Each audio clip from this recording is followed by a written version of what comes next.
Hola, ¿qué tal? Bienvenidos a esta nueva clase de nuestro curso de matemáticas discretas. Mi nombre es Marco Benalcázar.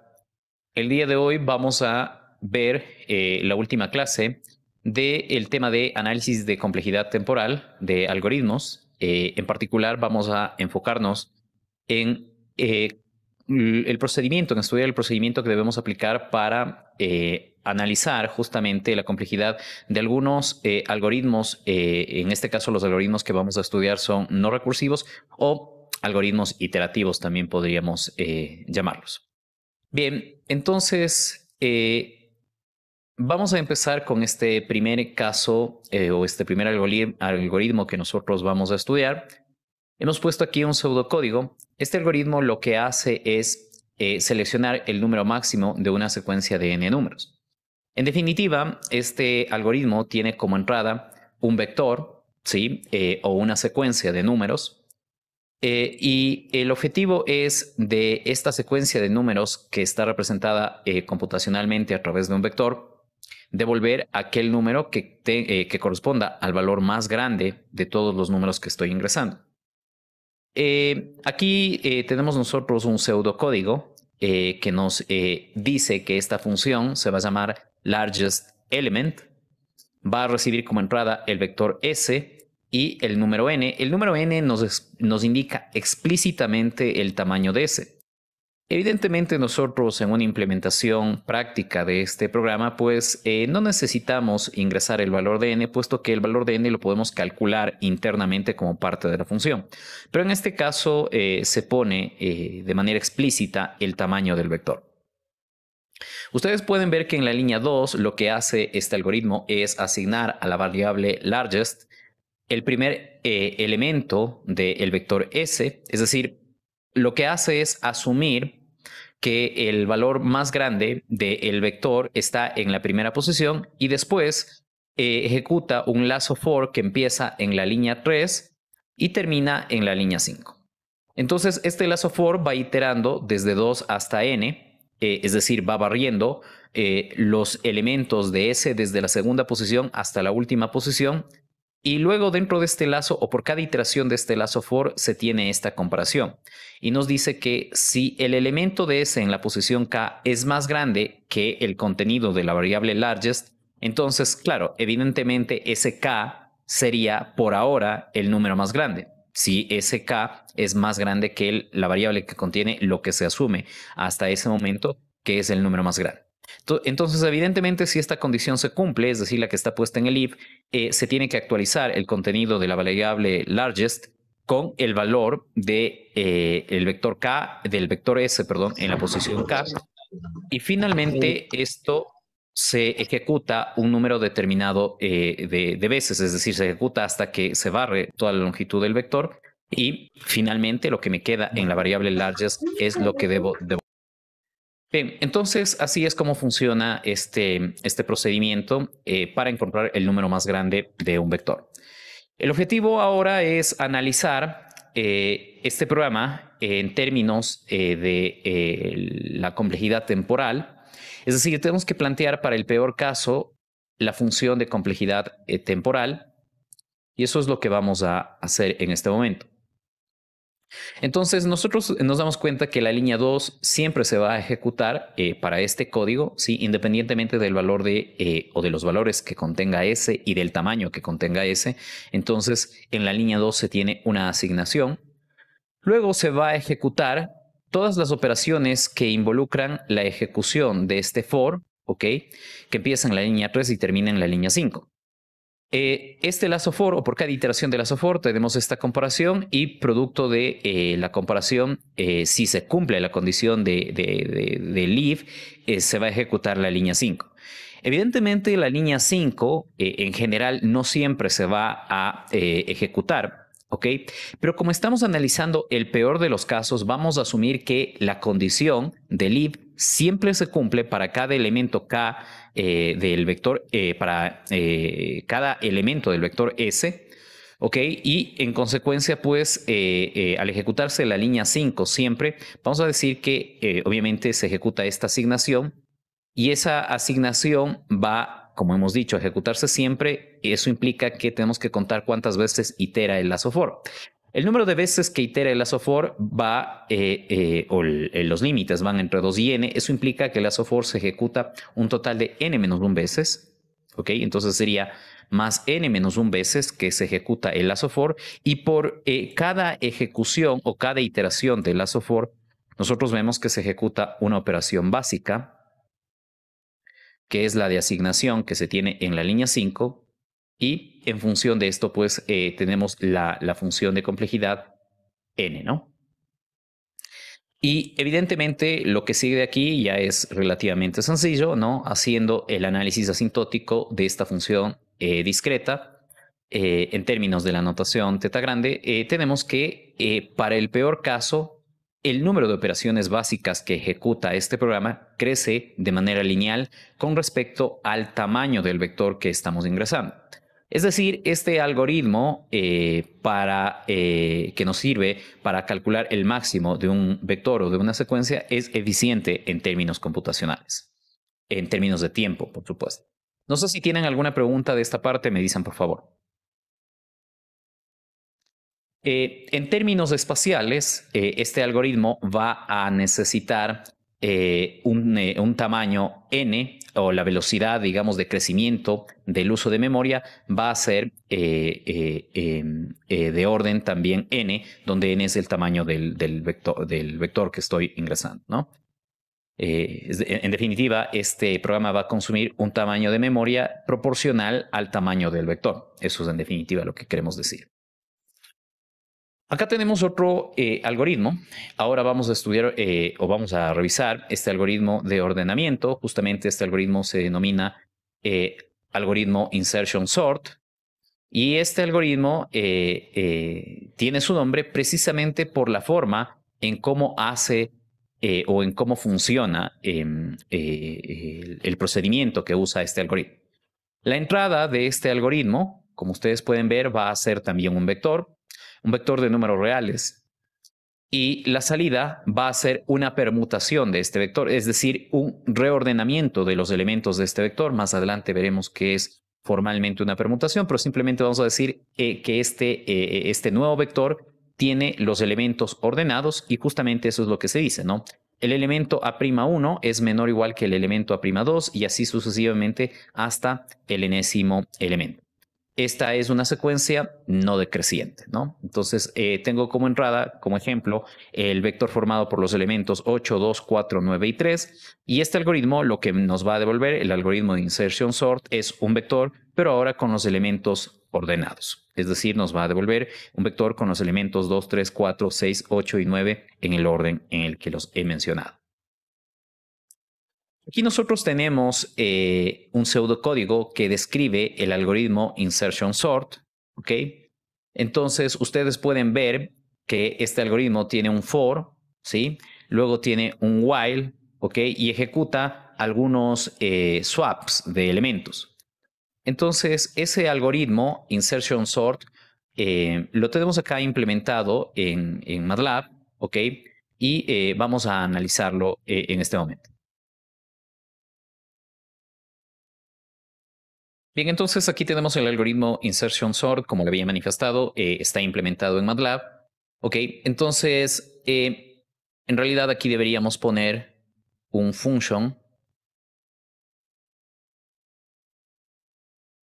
Ok, y este function de MATLAB nos va a devolver, en este caso, el vector X. Y esto va a llamarse insertion sort, donde justamente este insertion sort va a recibir como entrada X. ¿Ok? Entonces, lo que vamos a hacer dentro de esta función es reajustar o reacomodar los elementos de X para que este X que tiene los elementos puestos en una secuencia donde no necesariamente están ordenados, ahora, al ejecutarse este procedimiento, devuelva un nuevo X, pero con los elementos ordenados de manera no decreciente. Entonces, en este caso, lo primero que ejecuta este algoritmo es esta instrucción que está en la línea 82. Esta instrucción lo que nos permite es calcular la longitud del vector x, ¿ok? Que corresponde al valor n. Y luego, como ustedes pueden ver, tengo un lazo for que empieza en la línea 83 y este lazo for comprende todas las instrucciones que están entre esta línea 83 y la línea 91. Dentro de este lazo for tenemos estas asignaciones. Se asigna a la variable pivot el contenido del vector x en la posición j. También se asigna a la variable y el valor de j. Y aquí tenemos un while, donde este while empieza en la línea 86 y termina en la línea 89. Este while verifica o se cumple, o más bien dicho, se ejecuta si se cumplen estas dos condiciones, de que i sea más grande que 1 y adicionalmente que el valor de la variable pivot sea menor que el valor de la variable x o que sea menor que el valor del vector x en la posición i-1. Si este while se ejecuta, a su vez se ejecutan dos instrucciones, la de la línea 87 y la de la línea 88. En la línea 87 lo que se hace es asignar al vector x en la posición y el valor del vector x en la posición i-1 y se disminuye el valor de i en 1. ¿Ok? Una vez que se ejecuta este while, se ejecuta esta asignación de la línea 90, que es poner en la posición iésima del vector x el valor del pivot. ¿Ok? Entonces, dado este algoritmo, de nuevo vamos a plantear la función de complejidad temporal, ¿ok? Para el peor caso.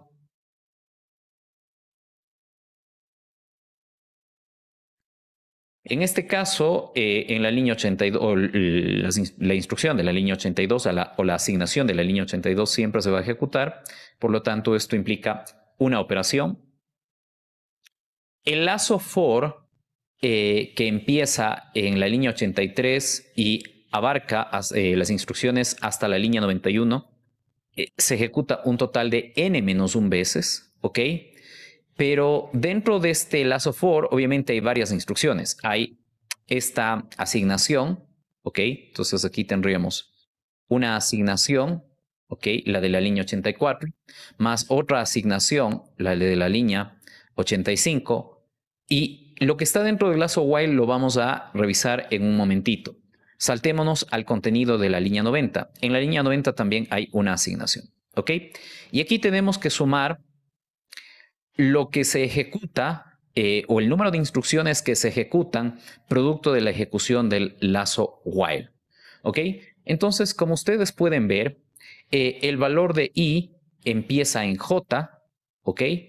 Y este lazo while, cada vez que se ejecuta, va disminuyendo el valor de i en 1, ¿ok? Entonces, nosotros podemos, en este caso, darnos cuenta que dentro de este lazo while se ejecutan serían una resta, una asignación, dos. Aquí también tenemos una asignación y una resta. En general se ejecutan 4 operaciones básicas. Por el número de veces que se ejecuta este lazo while, y como hemos dicho, este lazo while, ¿sí? Se ejecuta básicamente o está determinado por el número de veces que tiene la variable i. Entonces, en este caso, cuando i vale 2, esto se va a ejecutar una vez, ¿sí? Cuando i, y aquí podemos hacer una tabla, ¿no? I, el valor de i, y número de veces que se ejecuta el while.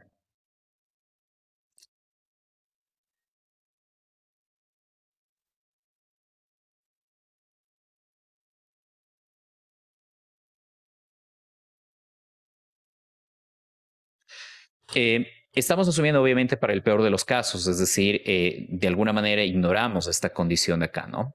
Entonces, cuando i vale 2, sería 2 es más grande que 1, se ejecuta estas operaciones y el valor de i que ahora sale es 1. 1 no es mayor que 1, entonces el número de veces que se ejecuta el while es una vez para cuando i vale 2.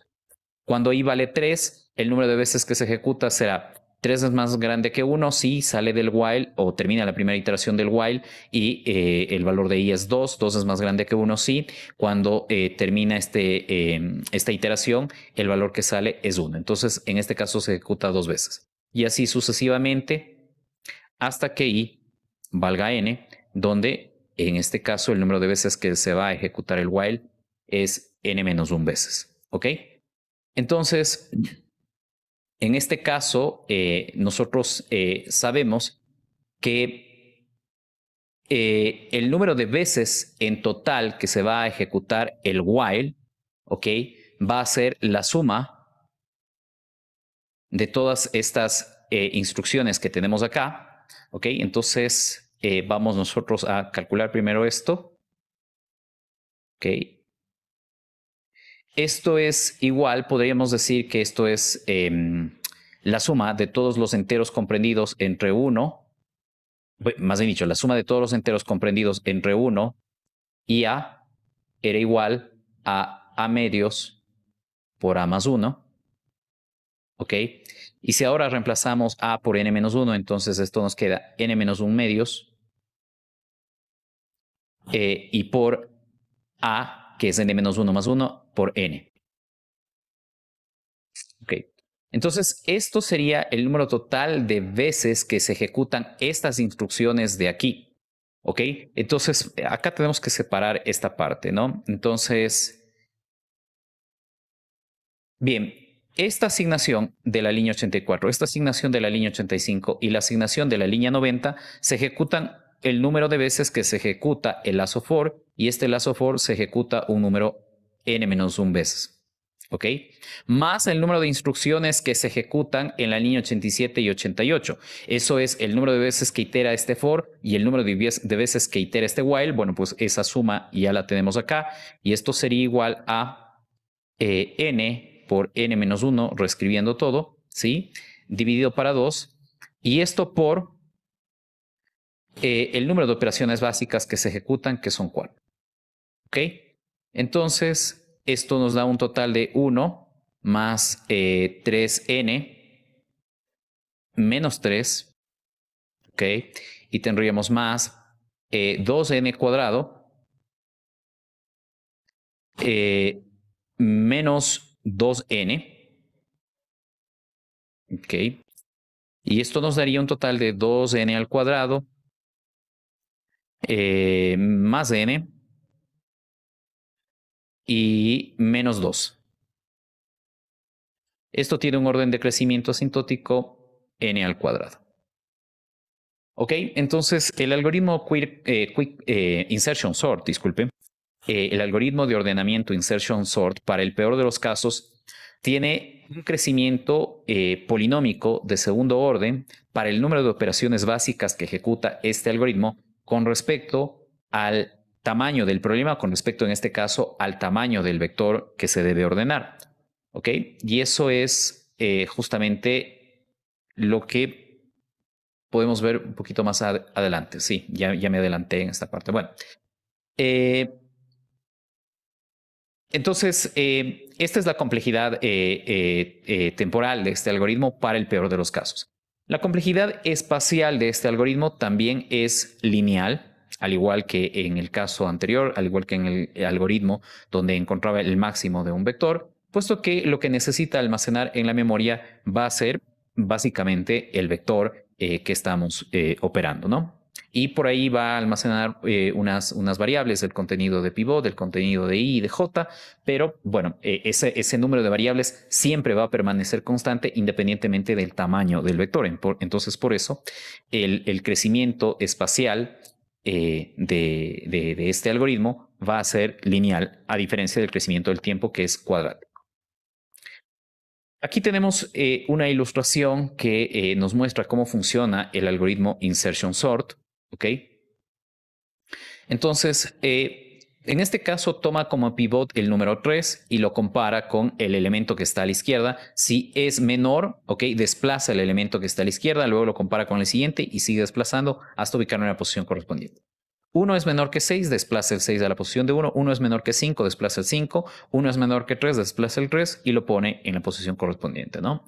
El 8 es menor que, perdón, el 8 es más grande que el 6 y por lo tanto, como todos están ordenados a la izquierda, ya no hace nada, ¿no?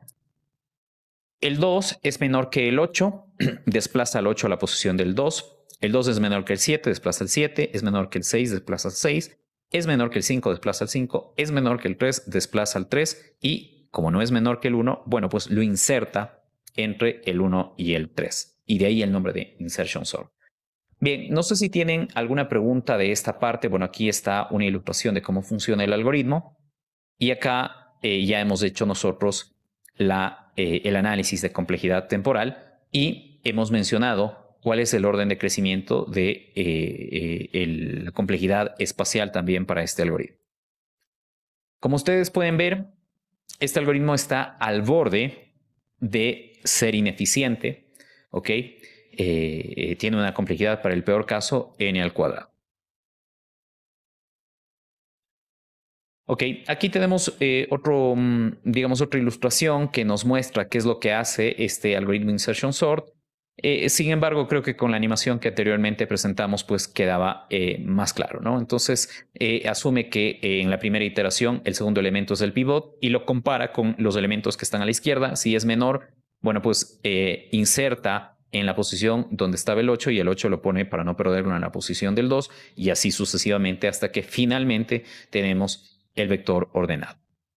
No sé si tienen alguna consulta de esta parte, me dicen por favor. Y bueno, evidentemente ya concluimos nosotros que este algoritmo tiene un orden de crecimiento asintótico para el peor caso n al cuadrado. Decía, no sé si tienen alguna pregunta.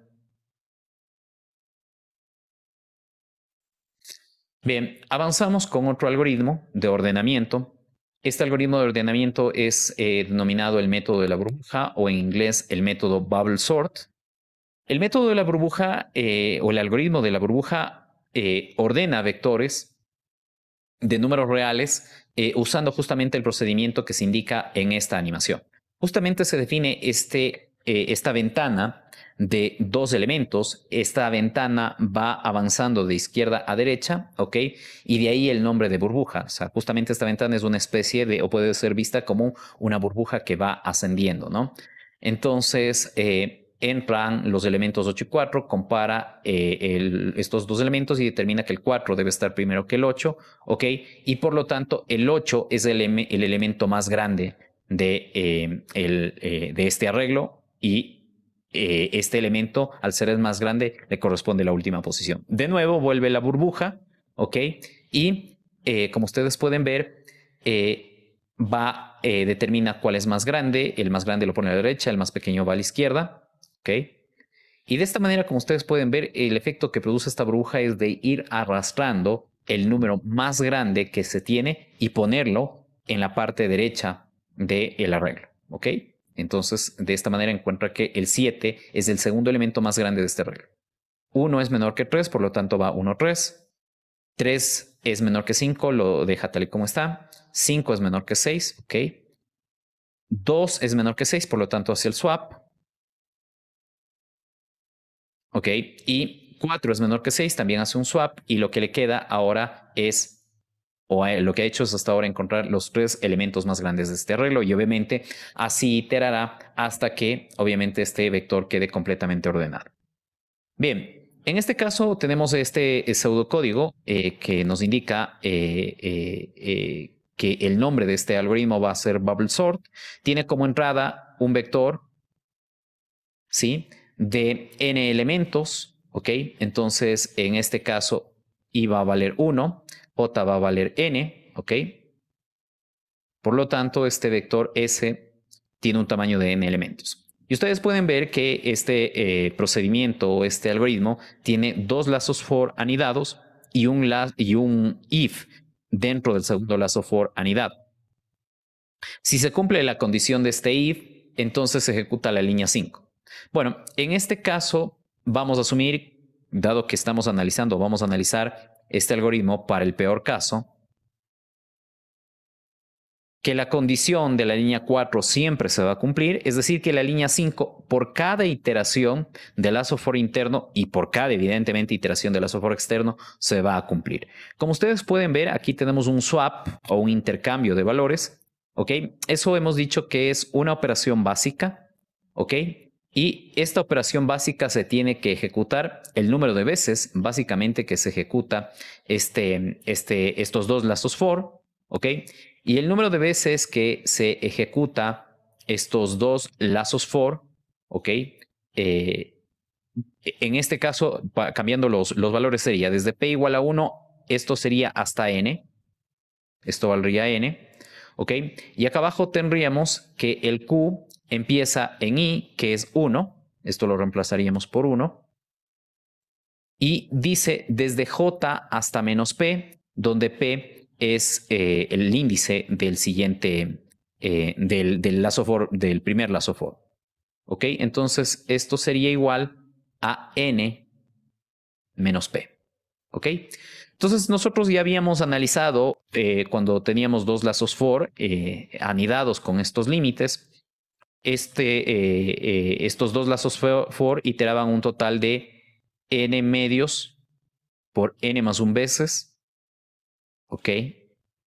Y ese es el valor por el que tengo que multiplicar esta operación básica. Es decir, el número de veces que se ejecuta este swap es n sobre 2 por n más 1, ¿ok? Y esto tiene un orden de crecimiento asintótico n al cuadrado. Por lo tanto, el algoritmo bubble sort tiene un incremento en el número de operaciones básicas que ejecuta, que crece como un polinomio de segundo orden con respecto al tamaño del vector que se va a ordenar, ¿ok?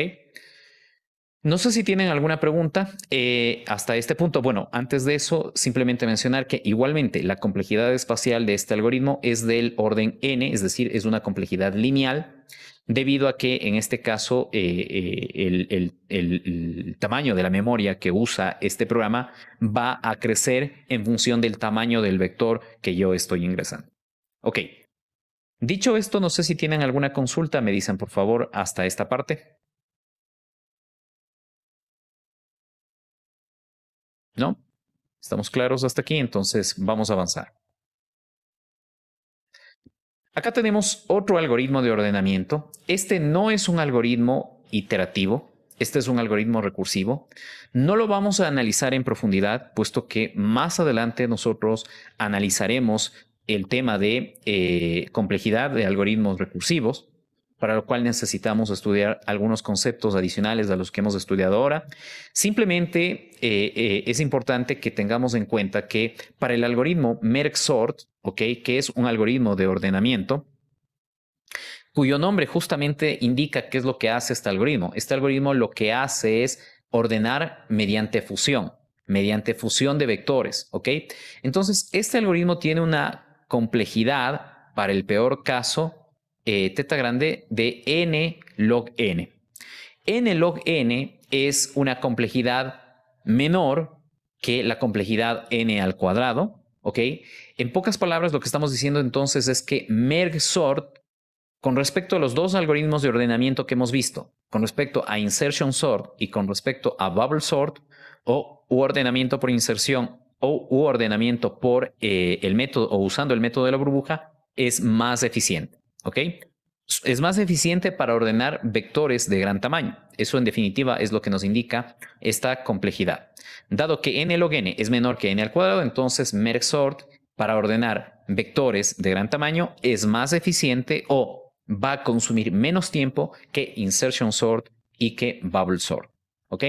Y aquí está el pseudocódigo que justamente nos muestra cómo funciona merge sort. Como ustedes pueden ver, lo que nos dice es recursivamente ordene la primera mitad del vector A, que es el vector que contiene los elementos que yo voy a ordenar, y también ordene la segunda mitad de este vector. ¿Ok? Entonces, este método lo que hace es dividir el vector que yo quiero ordenar en dos mitades, ordena la primera mitad, ordena la segunda mitad y luego tiene que fusionar esos dos vectores ordenados. De ahí el nombre de merge sort.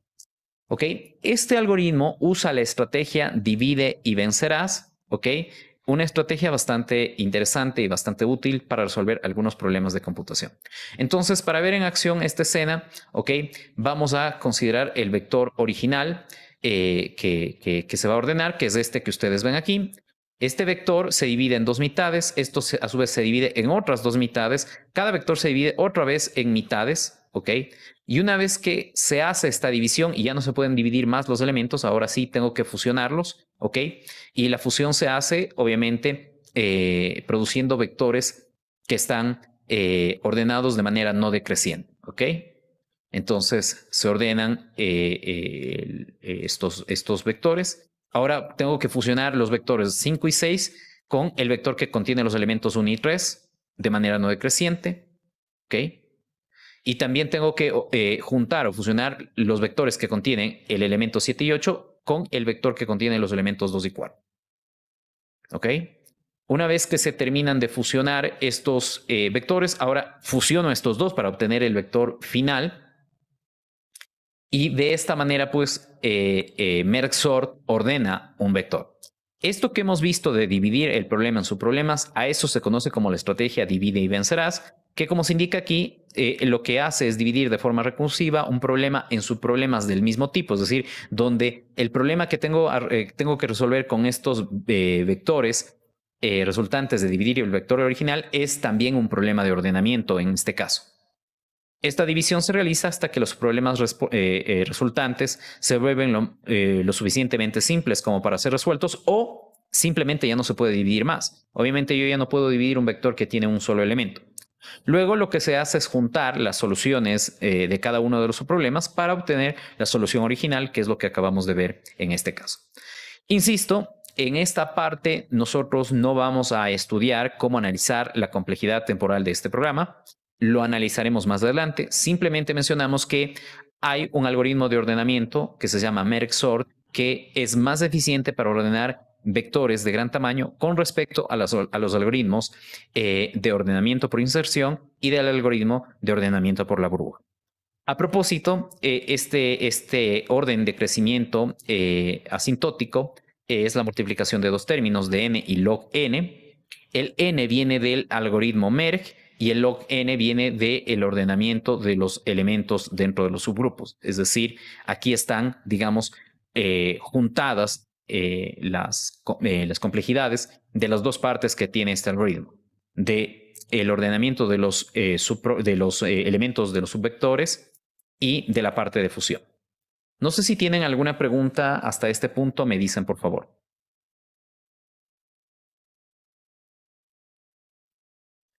Bien, aquí tenemos nosotros un programa que tiene una complejidad de orden logarítmico. ¿Ok? Este programa lo que hace es predecir un número entero, x, ¿sí? Con un número de preguntas cuyas respuestas van a ser de sí o no, y el número de preguntas que se van a ejecutar es la función techo del logaritmo en base 2 de n. ¿Ok? Entonces, en este caso, lo que uno tiene que hacer es pensar en un número que va a estar en un rango determinado, donde ese rango determinado de valores va a ser entre 0 y n-1. ¿Ok? Entonces uno tiene que pensar en un número entre 0 y un valor determinado. Puedo decir, por ejemplo, entre 0 y 100. ¿Ok? Y en este caso, este algoritmo que está implementado en MATLAB, y ya lo vamos a ver en un momentito, lo que hace es hacer una serie de preguntas de sí o no. El número de preguntas que va a hacer es CIL del logaritmo en base 2 de n, ¿ok? Y en función de ese número de preguntas va a adivinar qué número estamos pensando. Vamos a ver este programa en acción entonces. Bien, entonces en este caso les voy a pedir que alguno de ustedes participe en este juego. El juego consiste en pensar en un número entre 0 y 199 y luego este programa nos va a predecir qué número hemos pensado mediante las respuestas que nosotros vamos a dar a 8 preguntas de sí o no. ¿Ok? Entonces, no sé, alguno de ustedes que por favor me diga que quiere participar en este juego. Simplemente tienen que pensar en un número entre 0 y 199. Eso es todo. 55. ¿Alguno de ustedes? No, pero no me tiene que decir. De eso se trata, ¿ok? Simplemente me tiene que decir que... Sí, dígame, ok. ¿Usted ya pensó un número entre 0 y 199? Sí, Ok, ok, entonces va a estar atento a las preguntas que le voy a hacer. Simplemente me va a responder con sí o no a las preguntas que le voy haciendo, ¿de acuerdo? ya, Entonces, ¿el número que usted pensó es mayor o igual que 128, sí o no? no, Ok. ¿El número que usted pensó es mayor o igual que 64? Es decir, ¿es 64 o más grande que 64? sí, Ok. ¿El número que usted pensó es mayor que o igual a 96? ¿Sí o no? no, ¿El número que usted pensó es más grande o igual a 80? ¿Sí o no? no, Ok. ¿El número que usted pensó es más grande o igual a 72? ¿Sí o no? no, Vamos con la sexta pregunta. ¿El número que usted pensó es más grande o igual que 68? ¿Sí o no? no, Ok, vamos con la penúltima pregunta. ¿El número que usted pensó es más grande o igual a 66? sí, Ok, ¿el número que usted pensó es más grande o igual a 67? eh, sí, Ok, el número que usted pensó es entonces 67. Ok, ¿es correcto?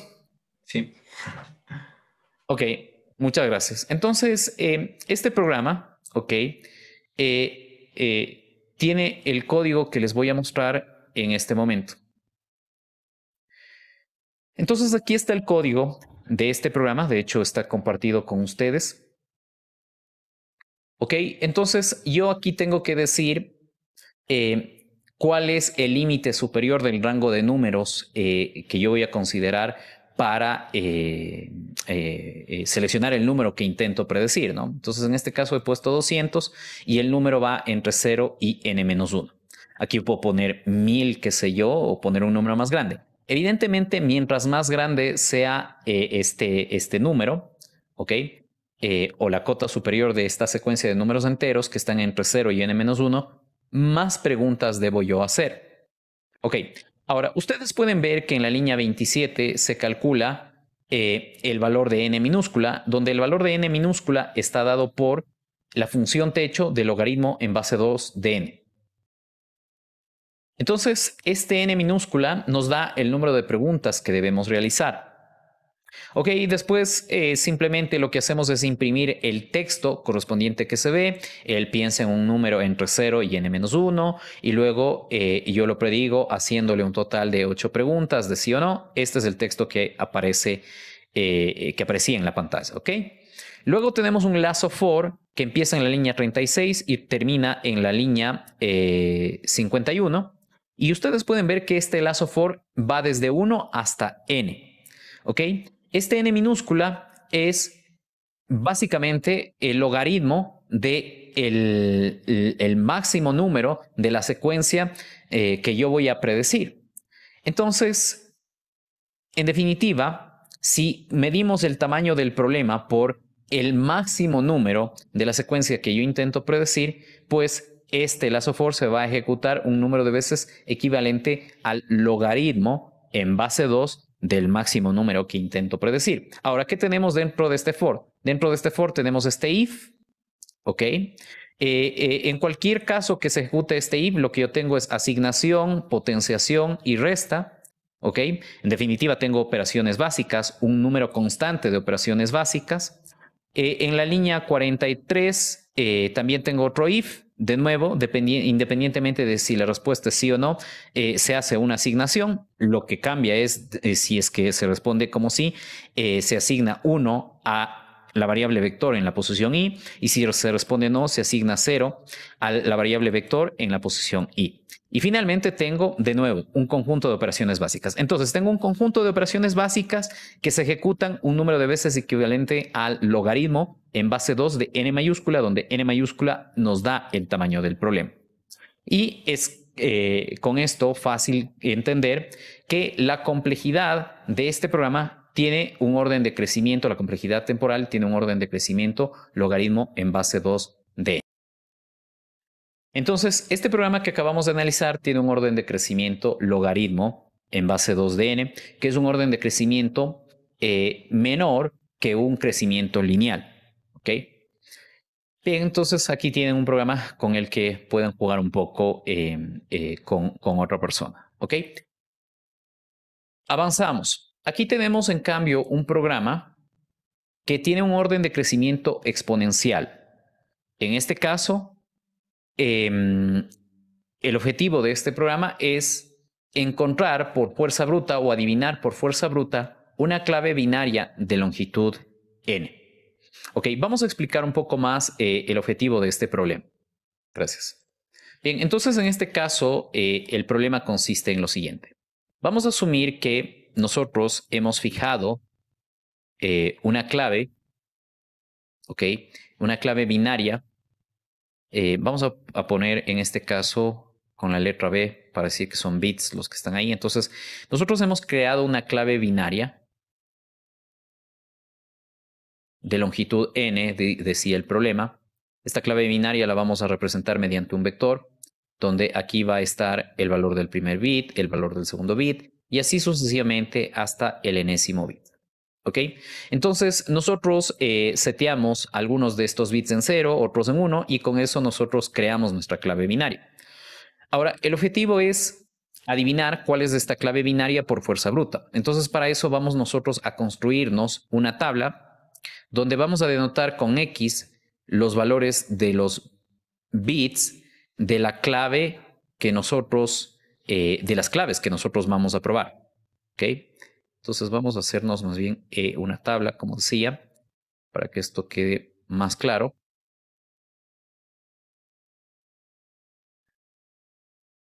Ok, entonces cada fila de esta tabla es una clave que nosotros tenemos que probar.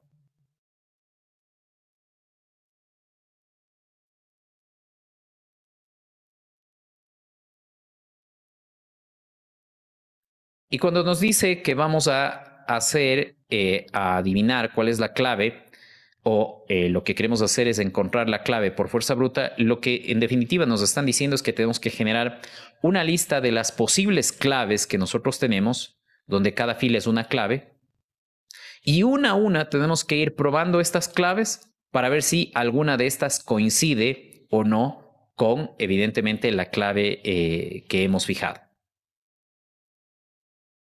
¿Okay? Entonces, en este caso, lo que queremos saber es este programa de fuerza bruta, o este programa que por fuerza bruta intenta encontrar cuál es la clave que se ha seteado, qué complejidad tiene. En este caso, nosotros sabemos que esta tabla va, si lista todas las claves, como ese debe ser el caso, va a tener un tamaño de 1, 2, 3 y así sucesivamente hasta 2 a la n. Es decir, va a tener un total de 2 a la n filas, donde n en este caso es el número de bits. N es igual al número de bits de la clave, ¿no?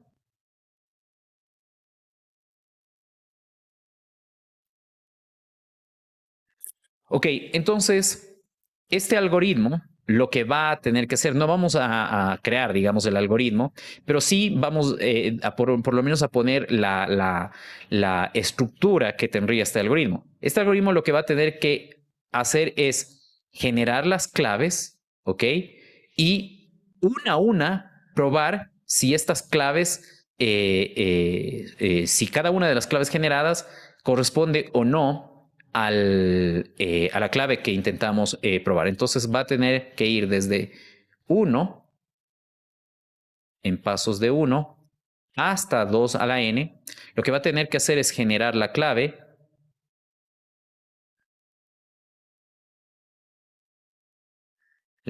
número i, ¿ok? Luego tiene que probar la clave, tendrá que hacer una comparación, ¿no? ¿Ok? Luego tendrá que, si el resultado de probar la clave es, sí, se encontró la clave,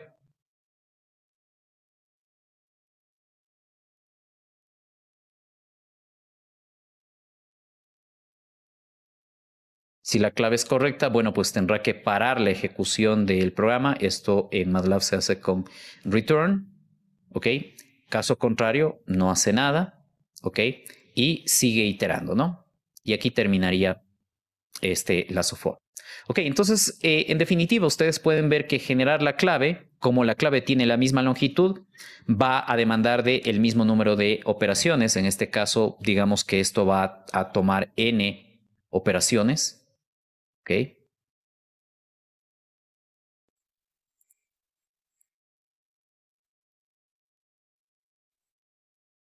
Esto va a generar n operaciones.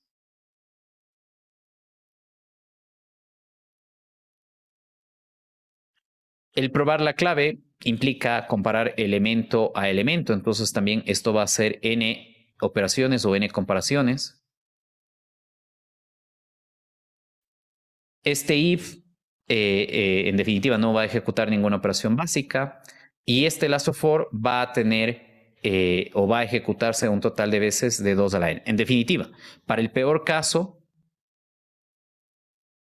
mi FDN, para el peor caso de este programa, va a ejecutar un número de operaciones que va a ser 2n por 2 a la n. 2n, que serían las operaciones que se tienen para generar la clave y probar la clave. Y 2 a la n, que es el número de operaciones. Ahora, ¿por qué 2 a la n? Porque vamos a asumir que en el peor caso, la última clave que yo genero, esa es la que corresponde a la clave que debo encontrar. ¿Ok? Entonces, este algoritmo va a tener un orden de crecimiento θ n por 2 a la n. Ok, en este caso, si nosotros decimos que esto se ejecuta en un tiempo constante, lo cual en la práctica no es cierto, es decir, que aquí se ejecuta un número constante de operaciones y aquí se ejecuta un número constante de operaciones, entonces ahí tendríamos una complejidad simplemente de 2 a la n. En realidad, la complejidad de este algoritmo va a ser n por 2 a la n, ¿ok? Porque, claro, el costo de generar la clave va a depender de qué longitud tiene la clave. Entonces, este es un algoritmo, como ustedes pueden ver, que no es bueno desde el punto de eficiencia temporal, puesto que la cantidad de operaciones crece dramáticamente con la longitud de la clave. Usualmente este va a ser el caso para cualesquier algoritmo por fuerza bruta que nos permita resolver un problema. De ahí justamente el nombre de fuerza bruta, del hecho de que pruebo todas las posibles alternativas que tengo y al probar todas las alternativas encuentro cuál es la mejor. Pero ese hecho de probar todas las posibles alternativas, claro, hace que el programa sea terriblemente ineficiente, como se puede ver en este caso. ¿Ok? Entonces, en este caso, este algoritmo tiene una complejidad n por 2 a la n, mientras que la complejidad espacial de este algoritmo, ¿ok?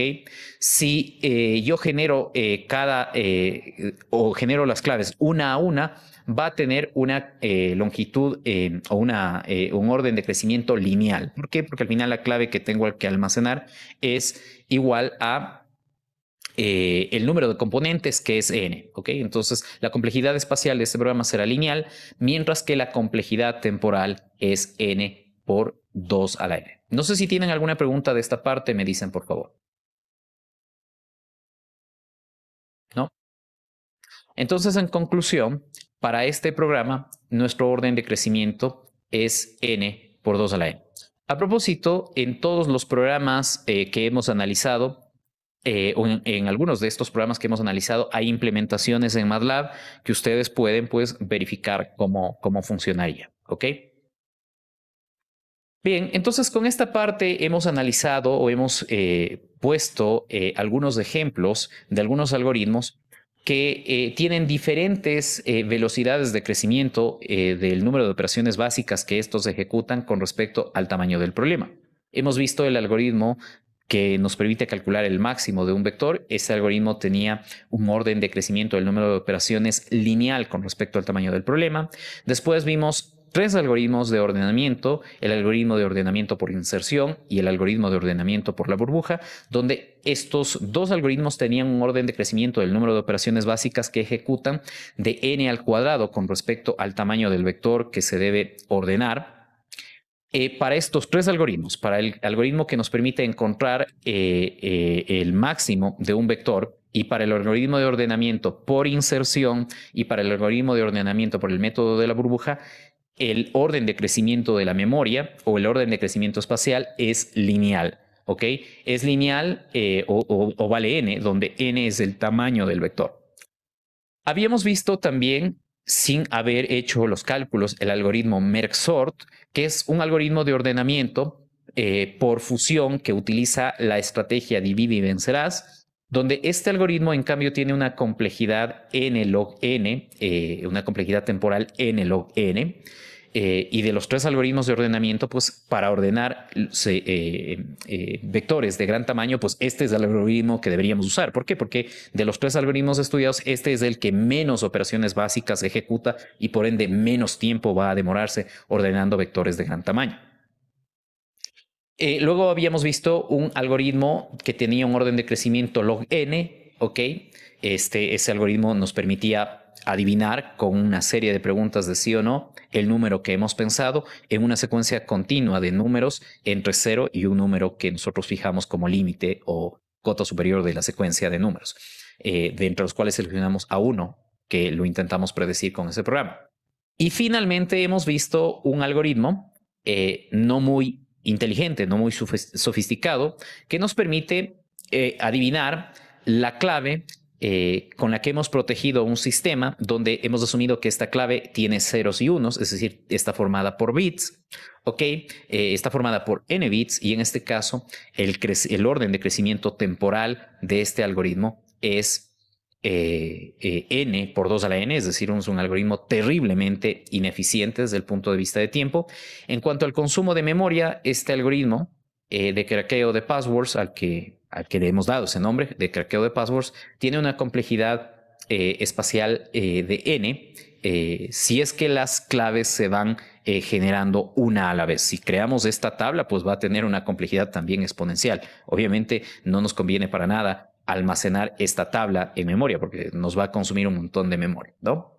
El algoritmo, a propósito, que nos permitía predecir un número que pensamos dentro de una determinada secuencia, tiene una complejidad espacial de logaritmo n, o más bien dicho de n, en este caso, porque lo que tenemos que almacenar es un vector de n valores. ¿Ok? Entonces, eso con respecto a estos ejemplos que hemos analizado. No sé si con esto tienen alguna pregunta.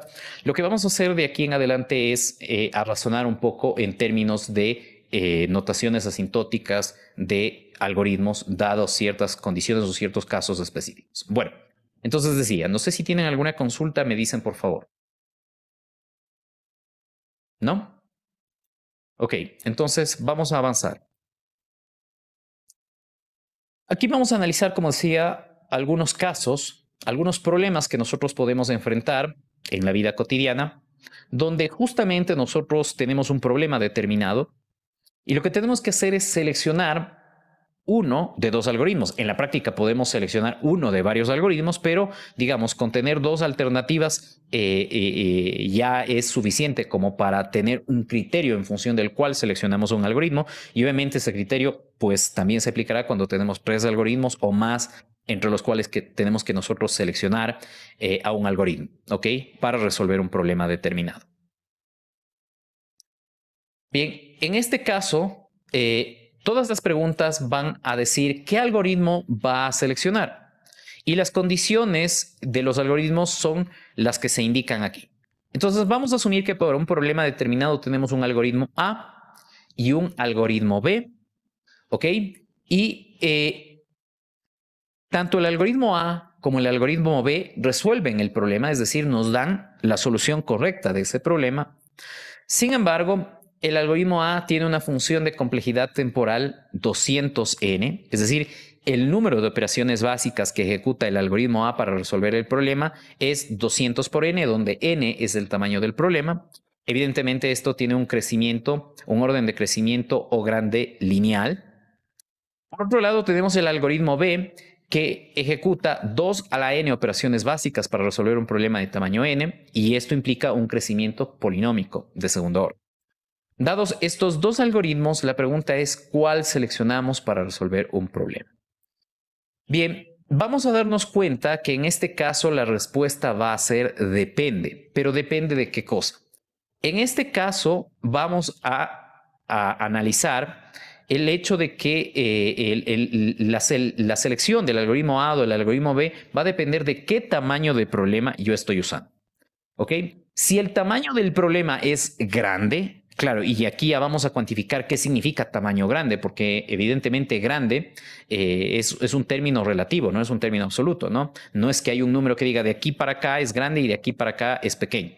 Entonces, si el tamaño del problema es grande, ¿ok? Vamos a seleccionar evidentemente el algoritmo que tenga donde el número de operaciones básicas crezca de manera más lenta que el otro algoritmo.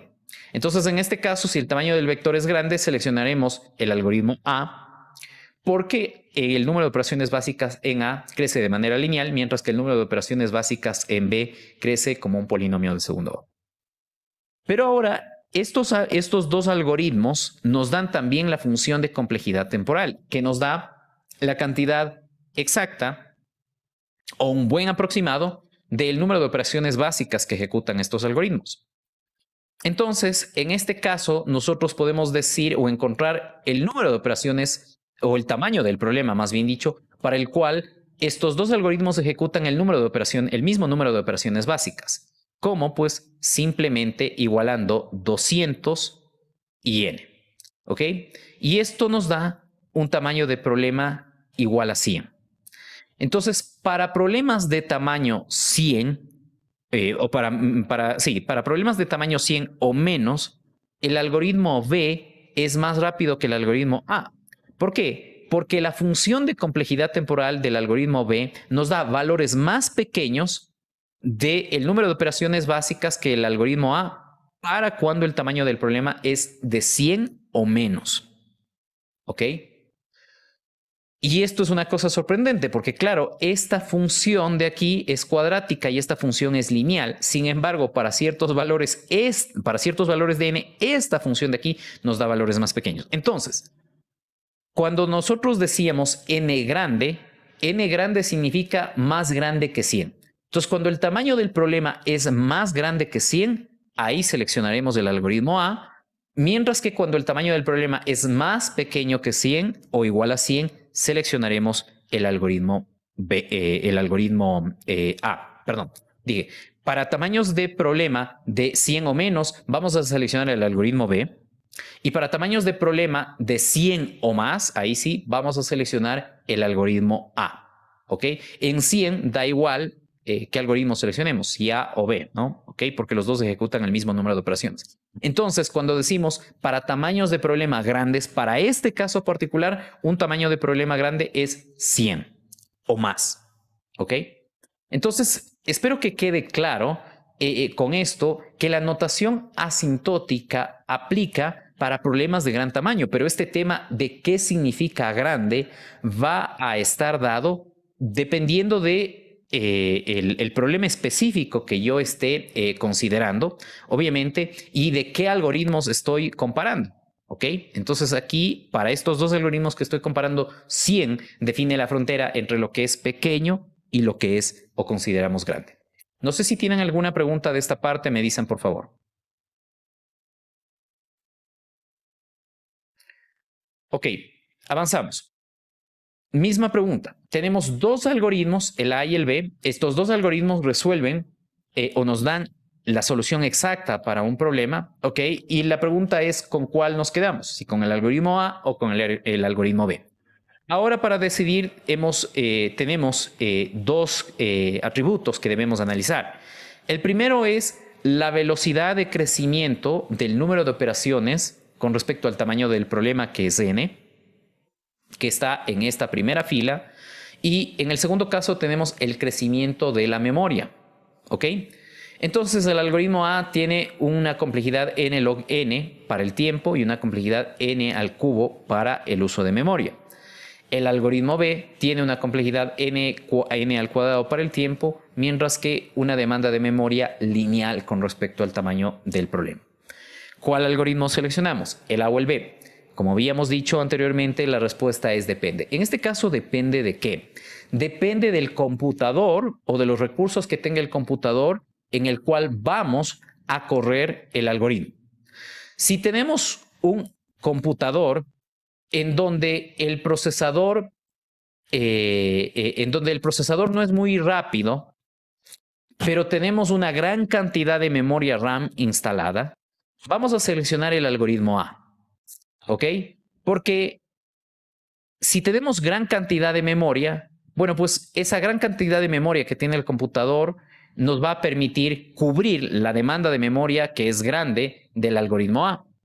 Pero hemos dicho que tenemos un procesador un poco lento, ¿no? Entonces, como ese procesador es un poco lento y tengo que ejecutar pocas operaciones, bueno, pues no hay problema. El algoritmo no se va a tardar tanto en resolver un problema. Entonces, esto se resume en esta parte, ¿no? Selecciona el algoritmo A si nosotros tenemos mucha cantidad de memoria y tenemos un procesador lento, deberíamos decir.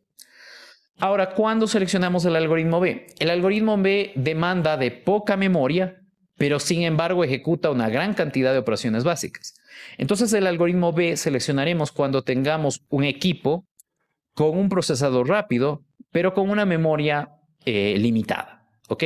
Entonces, en este caso seleccionaremos el algoritmo B. En general, en ciencias de la computación, para optimizar un algoritmo y hacerlo más rápido, uno tiene que consumir más memoria. ¿Ok? Entonces, ese es un punto que usualmente suele pasar. Y esa es, digamos, la razón por la cual el algoritmo A ejecuta pocas operaciones, es decir, se ha optimizado para que ande rápido en tiempo, pero el hecho de optimizarlo en el tiempo hace que consuma más memoria. Recordemos que el algoritmo A y el B resuelven el mismo problema, ¿no? O nos dan la misma solución para un problema determinado. En el algoritmo B, en cambio, el tiempo no ha sido optimizado, es n al cuadrado, pero la demanda de memoria no es tan grande. ¿Ok? No sé si tienen alguna pregunta de esta parte, me dicen por favor. Aquí tenemos otro problema en donde también tenemos que decidir qué algoritmo vamos a usar, si el algoritmo A o el algoritmo B. La complejidad temporal del algoritmo A es n log n, la complejidad temporal del algoritmo B es n al cuadrado. El programar o el crear el algoritmo A nos va a tardar una semana. El crear el algoritmo B nos va, o en crear el algoritmo B nos vamos a demorar una hora. ¿Cuál algoritmo uno implementa? Bueno, en este caso, la respuesta de nuevo es depende. Depende de qué cosa, depende de qué es o cuánto tiempo en este caso yo tengo para diseñar el algoritmo. Si yo tengo un tiempo escaso para diseñar el algoritmo, pues obviamente me voy a ir por el algoritmo B, ¿ok? Donde me voy a tardar poco implementándolo, pero el algoritmo que voy a implementar en términos de tiempo no va a ser muy eficiente. Si el tiempo que yo tengo es razonable, de una semana, ok, obviamente yo voy a implementar el algoritmo A. Es decir, mientras más tiempo tengo, yo puedo optimizar o diseñar mejor o pulir mejor al algoritmo. Y obviamente el pulir mejor, ¿qué va a implicar? Que ejecute menos operaciones básicas que una implementación rápida del algoritmo. Entonces, como hemos dicho, en este caso la respuesta depende de cuánto tiempo uno tenga para programar. ¿Sí? Y otra regla en ciencias de la computación es que mientras más rápido es el algoritmo, más complicado va a ser construirlo. ¿Ok? Eso es lo que podemos ver aquí. Este algoritmo tiene una complejidad relativamente baja, pero para programarlo o construirlo me voy a demorar una semana. Este algoritmo no tiene una complejidad, digamos, tan buena, pero claro, construirlo me toma solamente una hora, ¿no? Y obviamente para algunos problemas en ciencias de la computación se demoran años en diseñar una buena solución. No sé si tienen alguna pregunta de esta parte, me dicen por favor. Ok, avanzamos entonces. la misma pregunta o el mismo caso que hemos hecho. ¿Cuál algoritmo seleccionamos? ¿El algoritmo A o el B?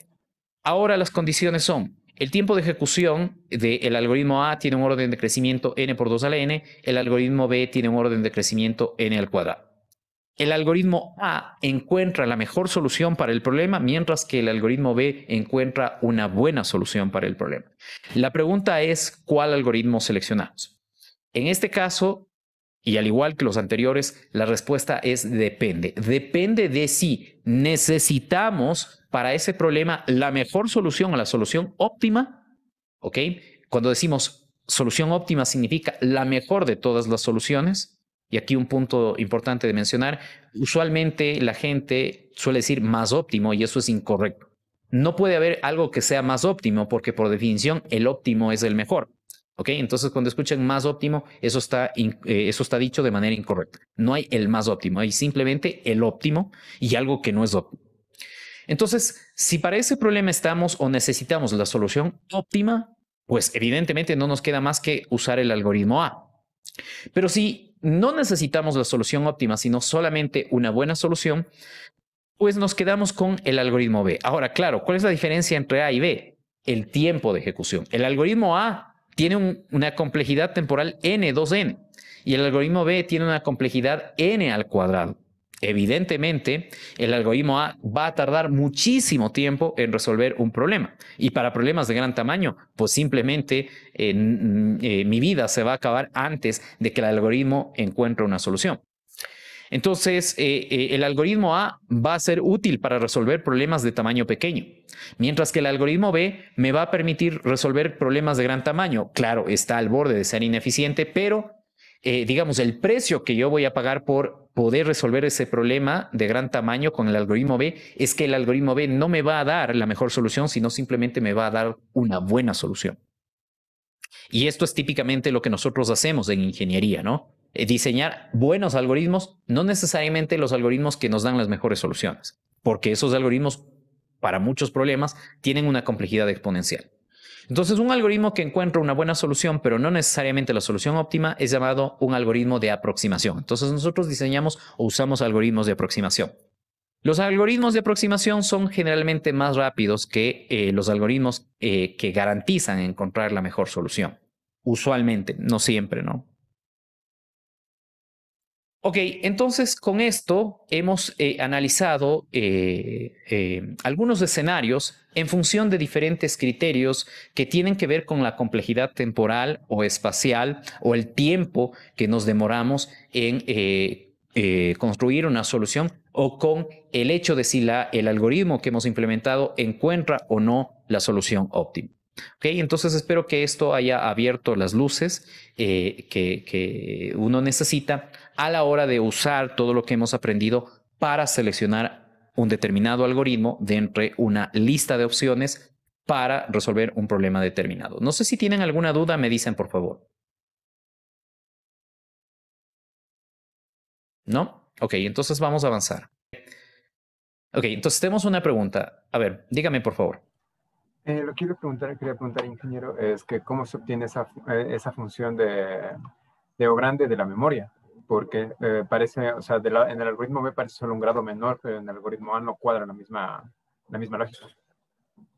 Ok, eso es una muy buena pregunta. Claro, deberíamos, digamos, para dar una respuesta exacta, saber qué es lo que hace A y qué es lo que hace B, pero para responder esa pregunta me voy a ir al algoritmo Merge-Sort, ¿ok? Y bueno, podemos tomar el algoritmo de la burbuja. Ustedes pueden ver que en el funcionamiento del algoritmo de la burbuja, ¿ok? El tamaño del vector no cambia. Es decir, siempre estoy trabajando con el mismo vector. Lo único que voy haciendo es cambiando de posición algunos de sus elementos. ¿Estamos de acuerdo? Pero el vector con el que estoy trabajando es el mismo. Es decir, el consumo de memoria no ha aumentado o disminuido a medida que va funcionando el programa porque estoy trabajando directamente sobre el vector que tenía o que contenía los datos que yo quiero ordenar. ¿De acuerdo? ¿Ok? Entonces, el crecimiento de la memoria para este programa, para el algoritmo de ordenamiento Bubble Sort, es lineal. Es lineal con respecto al tamaño del vector. ¿Estamos de acuerdo? Es decir, voy a consumir un tamaño de memoria equivalente al tamaño del vector. ¿Ya? Ahora, En el caso del algoritmo Merge-Sort, ¿ok? Ustedes pueden ver que se va dividiendo, es decir, tengo que tener el vector original, luego el resultado de la primera división, luego el resultado de la siguiente división y luego el resultado de la siguiente división. Es decir, tengo que ir almacenando estos vectores que voy generando a medida que voy dividiendo el vector original. Es decir, a medida que va iterando o a medida que va ejecutando el algoritmo, el proceso de ordenamiento, voy creando vectores y esos vectores se tienen que ir almacenando en la memoria. Es decir, ahora ya no tengo solo un vector que ocupa un espacio de memoria equivalente al tamaño del vector, sino tengo varios vectores que tengo que almacenarlos en la memoria y cuyos tamaños van a ser o van a depender de cómo vaya obviamente dividiendo o operando el algoritmo, el vector, pero está claro que tengo más de un vector. Entonces voy a ocupar en este caso más memoria. Ahora, este algoritmo de ordenamiento en términos de tiempo ordena un vector de tamaño n en un tiempo menor que el algoritmo de ordenamiento por la burbuja que acabamos de ver. Pero sin embargo, como ustedes ven, consume más memoria. No sé si con eso queda claro de alguna manera a través de este ejemplo cómo es que un algoritmo, al mejorar el tiempo de ejecución, en cambio, demanda de más memoria. Sí, ingeniero, muchas gracias. Ok, entonces eso suele pasar, y esto es digamos un tema típico en computación, que si yo optimizo en tiempo, eso usualmente hace que consuma más memoria. Es decir, de alguna manera hay este tema de que lo que gano, por un lado, lo pago por otro. Si lo que gano en tiempo, lo pago en memoria, o lo que gano en memoria, lo pago en tiempo. Ok, listo. Entonces, eso con respecto a algoritmos. Lo que vamos a estudiar de aquí en adelante ya no son algoritmos, sino son problemas. Vamos a clasificar a los problemas en función de su complejidad. Y aquí probablemente es una cosa extraña la que ustedes escuchan. A ver, ¿cómo es que vamos a clasificar a los problemas en función de su complejidad? A los algoritmos está claro. En los algoritmos podemos contar cuántas operaciones básicas ejecutan los algoritmos para resolver un problema. En un problema, ¿qué contamos? ¿Ok? Entonces, en este caso lo que vamos a hacer es decir que un problema se va a emparejar con un algoritmo de los muchos que pueden existir para resolver un problema, y ese algoritmo con el que vamos a emparejar va a ser el mejor algoritmo que haya para resolver ese problema. Entonces, en este caso me permito explicar lo siguiente para que todo lo que vamos a ver en adelante se tenga sentido. ¿Ok? Entonces, aquí tenemos un problema.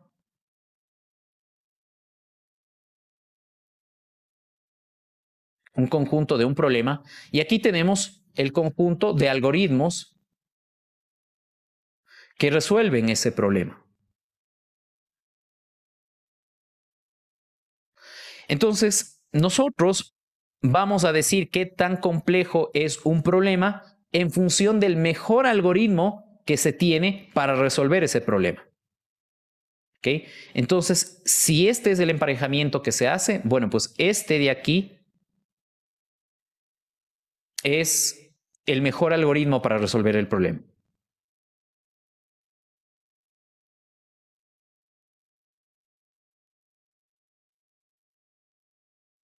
Vamos a ponerle un nombre, ¿no? Vamos a ponerle A y a este vamos a ponerle A. Entonces, A es el mejor algoritmo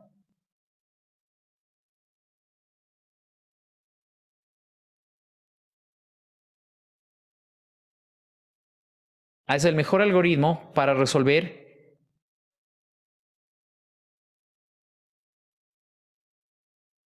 el problema A. Pero claro, mejor en términos de qué. A es el mejor algoritmo para resolver el problema A en términos de tiempo de ejecución.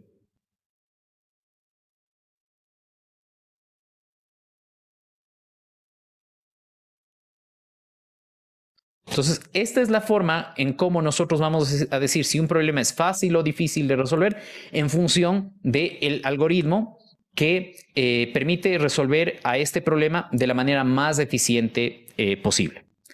Dicho esto, ahora sí hablemos de estas 4 familias de problemas que tenemos acá. En este caso sí les pido que por favor estén un poquito atentos a las definiciones porque esto que vamos a ver es un tema muy importante y bastante famoso dentro de ciencias de la computación, la categorización de problemas. Vamos a hablar de 4 familias de problemas. Vamos a hablar de los problemas tipo P, de los problemas tipo NP, de los problemas tipo NP-hard y de los problemas tipo NP completos. ¿Qué son los problemas tipo P?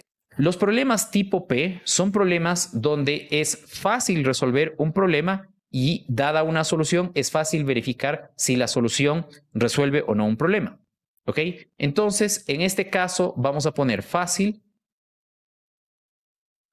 y las dos cosas que son fáciles de ejecutar son resolver un problema y verificar si una solución resuelve o no el problema. ¿Ok?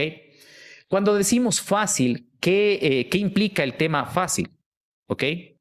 El tema fácil implica que los algoritmos para resolver estos problemas o para verificar si una solución efectivamente resuelve un problema tienen un tiempo polinómico, un tiempo de ejecución polinómico.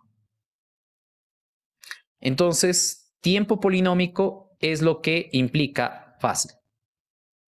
¿Okay? Entonces, un problema es del tipo P si encontrar una solución es fácil y verificar, dada una solución, si esta resuelve o no el problema, también es fácil. Fácil implica que los algoritmos para resolver y verificar se ejecutan en tiempos polinómicos. Ahora vamos a los problemas del tipo NP. Un problema del tipo NP, de nuevo vamos a poner acá la palabra fácil.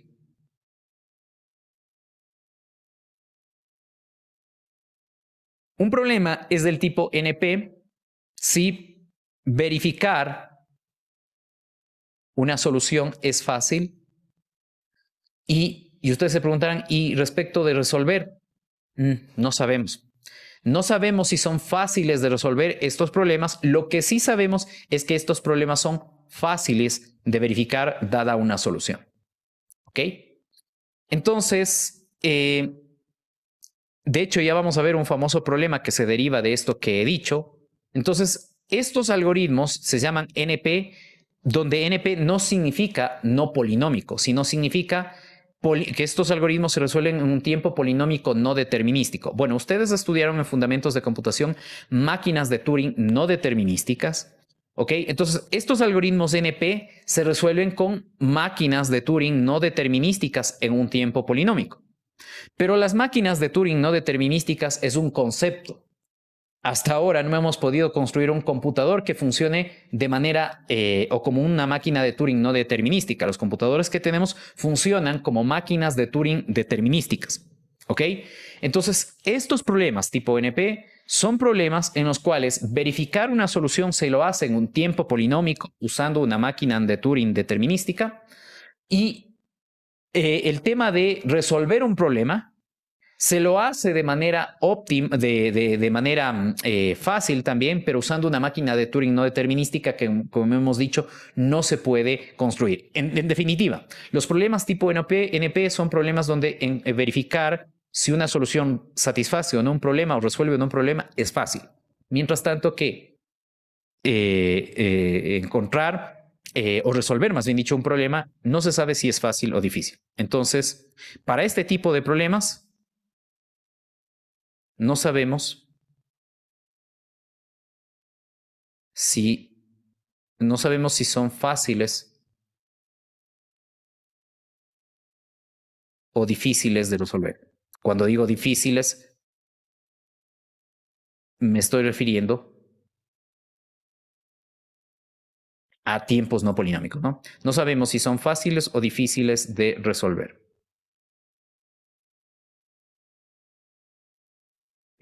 Esta es la característica de los problemas tipo NP. Ahora, tenemos en cambio los problemas NP-hard. ¿Ok?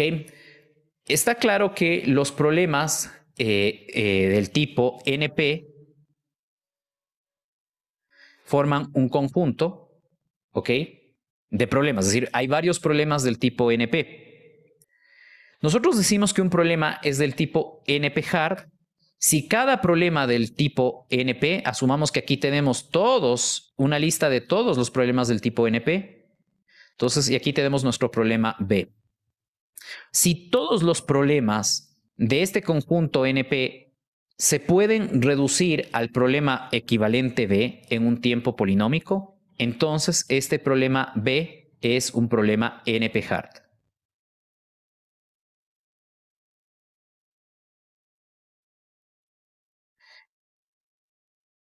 Ahora, la pregunta que ustedes serán es,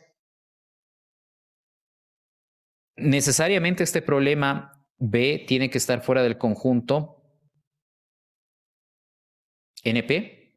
No necesariamente. Simplemente lo he puesto con propósitos ilustrativos. Entonces, todos los problemas deben poder reducirse a este problema. Bueno, está claro que si yo encuentro una solución para B, también he encontrado una solución para todos los problemas de NP. Esa es la característica o esa es la importancia de definir estos problemas tipo NP-hard. Si yo resuelvo el problema B, automáticamente encuentro una solución para todos los problemas de NP. Ahora, si B pertenece al conjunto NP, entonces a ese problema se lo denomina un problema NP completo o en inglés NP complete. ¿Ok? Entonces, los problemas NP completos son los problemas NP más difíciles que hay para resolver. Así también se denominan estos problemas. ¿Ok? Entonces, aquí tenemos 4 familias de problemas. Los problemas fáciles de resolver y fáciles de verificar, que son los problemas de tipo P. Los problemas del tipo NP, que son problemas donde verificar si una solución resuelve un problema es fácil y no sabemos si es fáciles, si estos problemas son fáciles o difíciles de resolver. Tenemos los problemas NP-hard que se caracterizan por tener problemas tales que un problema es NP-hard si todos los problemas de la familia NP se pueden reducir al problema B en un tiempo polinómico, lo cual implica que resolver el problema NP-hard B o un problema NP-hard implica también resolver todos los problemas del conjunto NP. Y si este problema NP-hard pertenece al conjunto NP, entonces a ese problema se le denomina un problema NP complete o un problema NP completo. No sé si tienen alguna pregunta hasta aquí, me dicen por favor.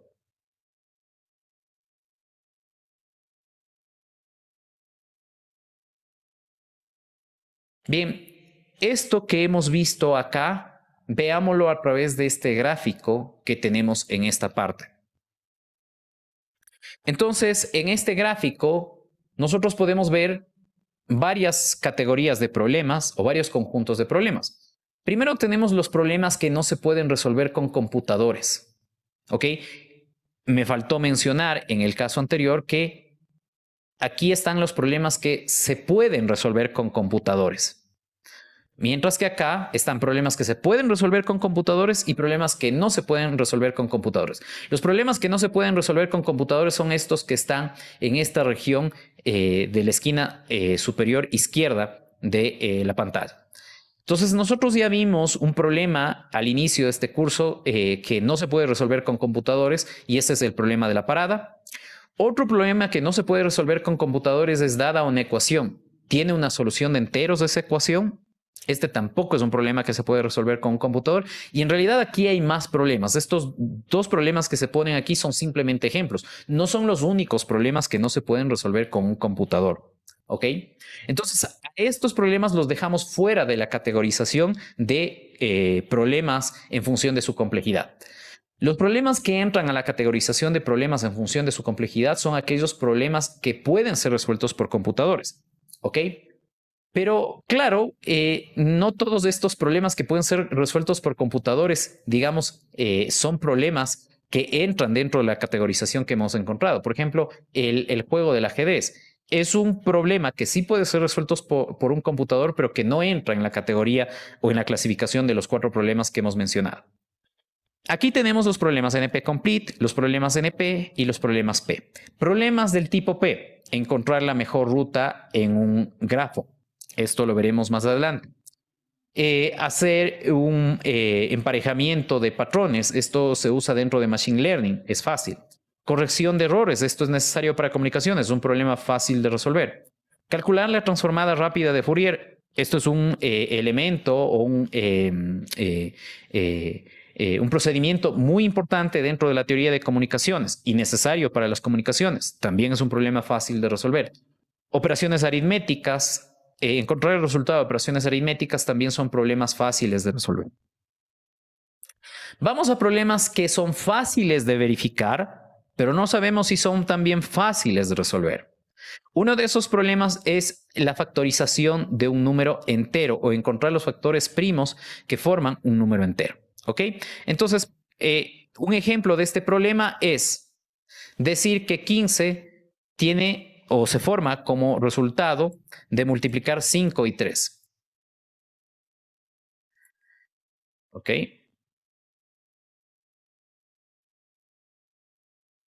El hecho de encontrar los factores primos del número 15, a eso se denomina el problema de factorización de enteros. Bueno, pero ustedes dirán, pero es facilito, ¿no? Bueno, sí, para números pequeños, pero cuando el número entero del cual yo quiero encontrar los factores primos crece, y esto se usa para criptografía, crece de una manera importante, cuando tiene, por ejemplo, 4096 bits, este problema se convierte en un problema que por lo menos con lo que conocemos hasta ahora es imposible de resolver. ¿Ok? En términos prácticos estoy hablando. Entonces, a esto se denomina el problema de factorización de enteros y este problema es importante para criptografía. El tema de colorear mapas, el tema de resolver el juego del Sudoku, ¿ok? Y creo que en esto es más fácil entender cuál es la característica de los problemas de NP que hemos dicho. Son problemas que son fáciles de verificar, pero que no sabemos si son realmente fáciles o difíciles de resolver. Si yo les doy a ustedes el juego del Sudoku resuelto, ¿ok? El saber si está bien resuelto es simplemente fácil. Voy verificando que las soluciones cumplan con las reglas del juego y de esa manera verifico si una solución es correcta o no. Ahora, si yo les doy el tablero o un cuadro del Sudoku vacío y les pido que se den, bueno, pues si ustedes lo han hecho, se habrán dado cuenta que no es una tarea fácil. Y cuando decimos no es una tarea fácil, me refiero a cuando voy aumentando el tamaño del problema, cada vez me voy demorando un tiempo más y más grande usando los métodos que conocemos hasta ahora. Y aquí tenemos un punto importante. Probar teoremas. ¿A qué se dedican los matemáticos? Los matemáticos se dedican a construir teoremas que implica proponer una proposición o plantear una proposición, para no ser redundantes, y decir que, o más bien dicho, encontrar una prueba de que esa proposición es verdadera, y esas proposiciones se llaman teoremas. Es decir, lo que hacen los matemáticos es probar teoremas. Bueno, resulta que esto de aquí nos dice que probar teoremas se puede automatizar. ¿Ok? Se puede hacer, es decir, que los computadores pueden probar teoremas. Ahora, el problema ¿es fácil que un computador pruebe un teorema? Bueno, esa es la parte que no sabemos y eso es lo que le hace al problema de probar teoremas o de diseñar algoritmos para probar teoremas estar en la categoría NP. ¿Ok? Entonces, con esta clasificación que hemos visto de acá, ¿ok? Hablemos del famoso problema P versus NP, que es un problema importante dentro de computación.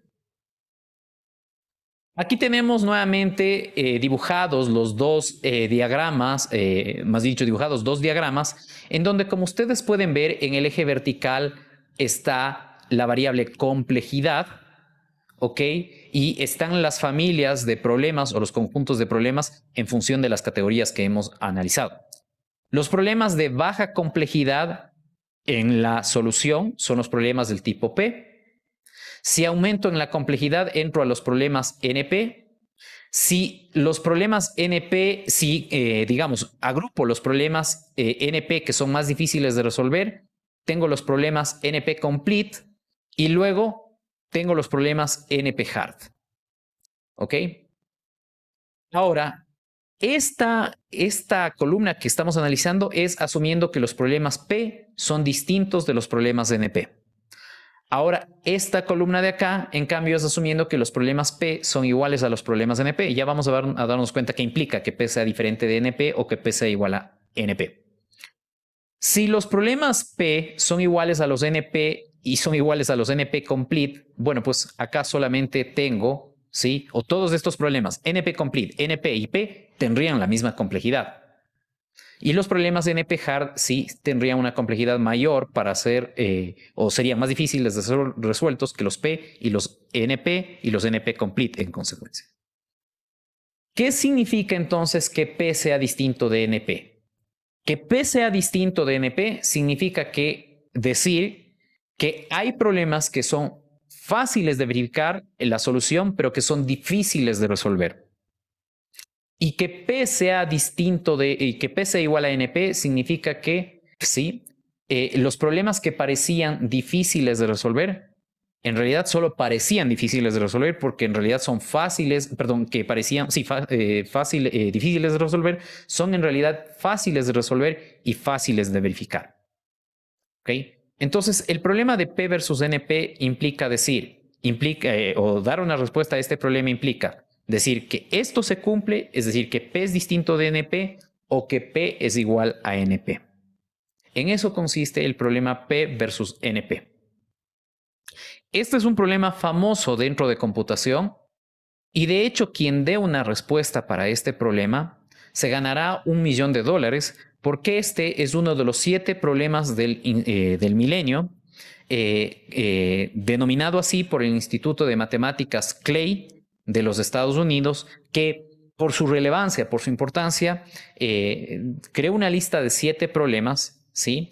De los cuales uno ya fue resuelto y paradójicamente quien resolvió ese único problema no aceptó el premio, rechazó el premio de $1.000.000 y uno de esos 7 problemas o de los 6 problemas que faltan por resolver, de los 7 que se plantearon, es el problema P versus NP. De esos 7 problemas, se cree que este problema P versus NP es el más fácil de entender, pero quizá es uno de los más difíciles de resolver. ¿Ok? Entonces, espero que quede claro en qué consiste el problema P versus NP y lo que vamos a hacer acá como última parte de este curso es analizar cuál sería la consecuencia de si la respuesta para este problema es que P es igual a NP. Es decir, ¿qué pasaría si esta familia de problemas NP, que hemos dicho que son fáciles de verificar, dada una solución si ésta resuelve un problema, pero que parecen difíciles de resolver, son en realidad fáciles de verificar y fáciles de resolver? En pocas palabras, ¿qué pasaría, por ejemplo, si probar teoremas mediante algoritmos es fácil? Bueno, ¿qué hacen los matemáticos? Los matemáticos nos dicen, dado un planteamiento, deben encontrar una prueba, es decir, deben crear teoremas. Eso es lo que hacen los matemáticos. ¿Qué hacen o hacemos los que nos dedicamos a la investigación? Se dicen científicos o nos llaman científicos. Dado un conjunto de datos de algún fenómeno, el objetivo es encontrar un modelo o una teoría que explique estos datos. ¿Qué hacen ustedes que van a ser ingenieros o qué van a hacer? Dadas ciertas restricciones de, por ejemplo, tamaño, peso, consumo de energía, costo, etcétera, lo que ustedes tienen que hacer es encontrar un diseño que satisfaga con estas restricciones. ¿Un diseño de qué? De un algoritmo o de un programa o de un sistema informático, en el caso de ustedes que estudian computación, para ser más específico de ustedes que van a ser ingenieros en computación, diseñar algoritmos, analizar problemas. Ustedes tienen que encontrar un algoritmo que satisfaga con, digamos, ciertas restricciones. Los ingenieros civiles tendrán que encontrar un diseño de un puente, de una construcción. Los técnicos médicos encontrar la medicina o diseñar un equipo electrónico, los ingenieros electrónicos, que satisfaga estas restricciones. En muchas tareas o desafíos intelectuales, verificar que hemos encontrado una solución es una tarea fácil. ¿Sí? Sin embargo, no necesariamente encontrar una solución es una tarea fácil. Bueno, ¿qué pasa entonces si P es igual a NP? Si P es igual a NP, esta tarea de encontrar algo sería susceptible de ser automatizada, y no solamente de ser automatizada, porque eso ya sabemos que se puede hacer. O sea, en estos problemas que hemos puesto acá se pueden automatizar porque se pueden resolver con algoritmos. Pero el tema es que no solamente se puedan automatizar, que implica que puedan ser resueltos por algoritmos, sino que estos algoritmos puedan resolver esa tarea de manera rápida. ¿Ok? Entonces, si P es igual a NP, este problema de encontrar un teorema, encontrar un modelo que explique datos o encontrar una solución, se puede automatizar usando algoritmos que se ejecuten rápidamente. ¿Qué implica esto? Implica, entre otras cosas, que la creatividad puede ser automatizada de manera eficiente. A ver, pensemos por un momento qué implica esto. Los matemáticos se jactan de su trabajo o dicen que su trabajo es difícil porque necesitan creatividad para encontrar el orden de pasos en los que tienen que ejecutar la prueba de un teorema. La música es producto de la creatividad. La poesía es producto de la creatividad. En definitiva, se cree que la creatividad es lo que nos distingue a los seres humanos del resto de especies y de los algoritmos que nosotros podemos diseñar. ¿Ok? Pero si la creatividad puede ser automatizada, entonces la pregunta es, ¿para qué quedamos los seres humanos? Y obviamente está claro que si P es igual a NP, como hemos dicho, la creatividad puede ser automatizada de manera eficiente y eso nos plantea la pregunta de ¿para qué estamos los seres humanos? Bueno, el hecho de que P sea igual a NP puede dar luces o puede abrir la puerta para que la inteligencia artificial efectivamente pueda reemplazar las tareas que nosotros hacemos como seres humanos. Y esto es algo que seguramente a muchos de ustedes los puede intrigar. Pero esto que he dicho es en el escenario de si P es igual a NP. Ahora, ¿qué pasa si P es distinto de NP? Si P es distinto de NP, bueno, los matemáticos pueden seguir diciendo que ellos tienen el trabajo de, con su creatividad, probar teoremas, ¿ok? Los músicos seguiríamos valorando a las personas que son músicas porque son músicos o que crean arte, porque obviamente con su creatividad pueden lograr esa combinación de pintura, de melodías que nos gusta. Y en definitiva, los seres humanos tendríamos el espacio o nos distinguiríamos de las demás cosas por el hecho de tener creatividad. ¿Ok? Y mucha gente cree que la respuesta para este problema P versus NP es que P es diferente o distinto de NP. Pero nadie ha podido demostrar que sea así o que sea lo contrario, es decir, que P sea igual a NP. Les he mencionado mucho de esto esperando de que alguno de ustedes se interese por este problema y ojalá alguno de nosotros pudiera dar y muy pronto la respuesta para esta pregunta. Con esto les menciono que resolver este problema no solamente implicaría ganarse $1 millón, sino que el nombre de la persona que lo resuelva va a trascender en la historia de la humanidad, porque claro, no es una simple respuesta, sino es una respuesta que tiene profundas implicaciones, inclusive filosóficas, con respecto a la existencia de la raza humana. No sé si tienen alguna pregunta de esta parte, me dicen por favor.